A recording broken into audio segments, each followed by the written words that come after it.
नवीन योजना आहे। दादांनी सांगितलं आपण या योजनेमध्ये सगळ्या अटी शर्ती काढून टाकल्या आहेत, काही काळजी करायचं कारण नाही। माध्यमांना देखील सांगू इच्छितो की आपणही लक्षात घ्या, कुठल्याही अटी शर्ती आता याच्यामध्ये नाहीत। कारण आमच्या समोर प्रश्न आले, ते जेन्युइन प्रश्न होते की या ठिकाणी समजा रहिवासी दाखला तर बाबा मध्य प्रदेशातनं किंवा दुसऱ्या भागातनं कर्नाटकातनं त्या ठिकाणी 15 वर्षापूर्वी लग्न होऊन एक भगिनी इकडे आली आहे, पण आता तिचा रहिवासी दाखलाच नाहीये, तर काय करायचं?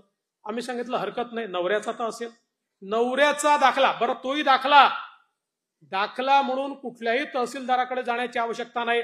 15 वर्षापूर्वीचं मतदार यादीतलं नाव चालेल, 15 वर्षापूर्वीचं रेशन कार्ड चालेल, 15 वर्षापूर्वीचं घराचं डॉक्युमेंट असेल ते चालेल। कुठलंही 15 वर्षापूर्वीचं डॉक्युमेंट असेल तर ते डॉक्युमेंट त्या ठिकाणी नवऱ्याच्या डॉक्युमेंटवर, पत्नीला किंवा वडिलांच्या डॉक्युमेंटवर मुलीला त्या ठिकाणी योजना मिळणार आहे। त्यानंतर उत्पन्नाच्या दाखल्याकरता कोणालाही रांग लावायची आवश्यकता नाही, कारण ज्यांच्याकडे पिवळे आणि केशरी रेशन कार्ड आहे अशा सगळ्यांना त्या ठिकाणी ही योजना लागू करण्यात आलेली आहे। त्यामुळे ते कार्डच त्यांचा उत्पन्नाचा दाखला समजला जाईल। मग कोणीतरी सांगितलं कुटुंबाची व्याख्या काय? रेशन कार्ड ही कुटुंबाची व्याख्या आहे। त्यामुळे नव्याने आता हे कुटुंब काय आहे त्याचा दाखला घ्यायचा आहे का?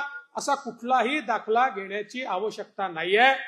आणि याच्या व्यतिरिक्त ज्यांच्याकडे रेशन कार्डही नाही आहे त्यांनी सेल्फ सर्टिफिकेशन करायचं। स्वतः केवळ सेल्फ सर्टिफिकेशन केलं तरी देखील त्यांना ही योजना मिळणार आहे। ही योजना आमच्या बहिणींना बाहेर ठेवण्याकरता नाही आहे, ही आमच्या बहिणींना आत घेण्याकरता योजना तयार करण्यात आलेली आहे। त्यामुळे आपल्यालाही कुठेही काही अडचण योजनेच्या संदर्भात वाटली, आपण आता ऑफलाईन फॉर्मही घेतोय, ऍपवरही फॉर्म घेतोय।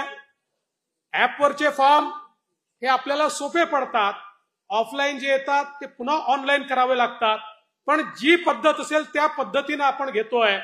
एवढीच आपल्याला विनंती आहे की फॉर्म भरताना अकाउंट नंबर वगैरे जर नीट लिहिला नाही तर ते पैसे अकाउंटला जाऊ शकणार नाही। त्यामुळे आपणही थोडी मदत केली पाहिजे आणि अकाउंट नंबर वगैरे योग्य प्रकारे लिहिले गेले पाहिजे, त्यात कुठली चूक होऊ नये अशा प्रकारचा प्रयत्न हा निश्चितपणे या ठिकाणी आपण केला पाहिजे।